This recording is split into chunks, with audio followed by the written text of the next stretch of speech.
Pada kesempatan kali ini, saya akan membacakan sebuah dongeng berjudul Kisah Kerbau, Ular, dan Manusia oleh Yasmin Salsabila.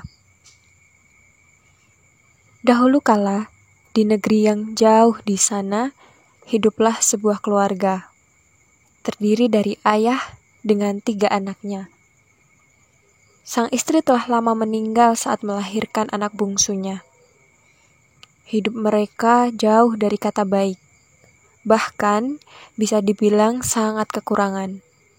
Sehingga sang ayah berpikir kalau ia hendak mencari pekerjaan jauh dari negeri mereka.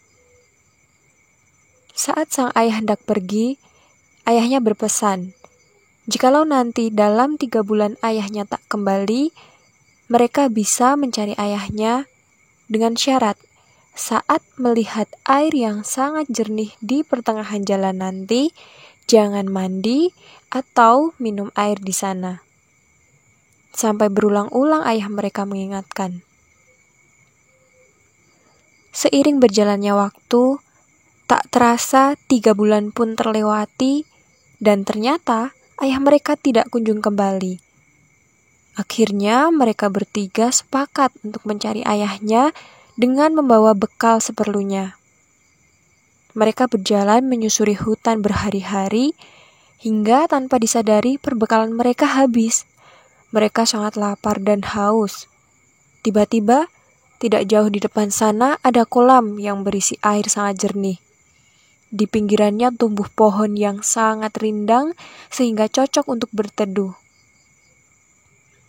Ketiga anak itu melihat sampai takjub dan lupa diri akibat haus yang tak tertahankan. Kakak pertama dan keduanya berniat untuk mandi. Mereka menghiraukan pesan ayahnya. Walaupun si bungsu sudah mengingatkan, tapi kedua kakaknya tetap menceburkan diri ke dalam kolam tersebut.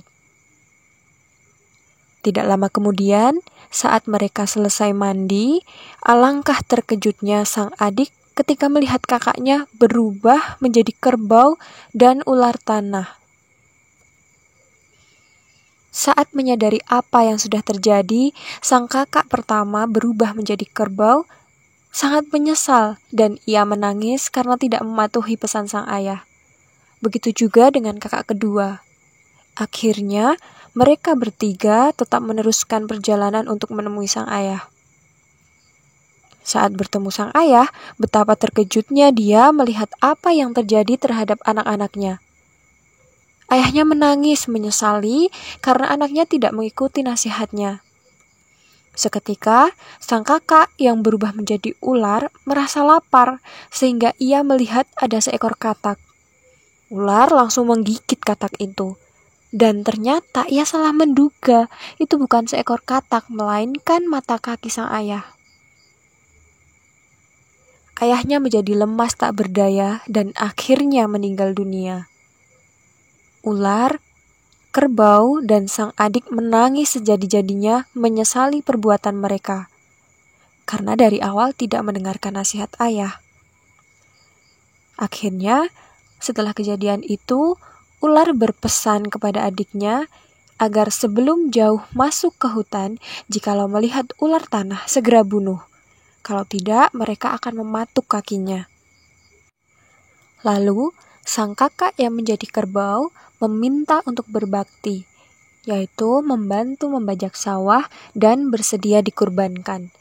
Dengan imbalan meminta makan rumput dan dibakarkan api unggun di dekat kandangnya agar tidak ada ular saat malam hari.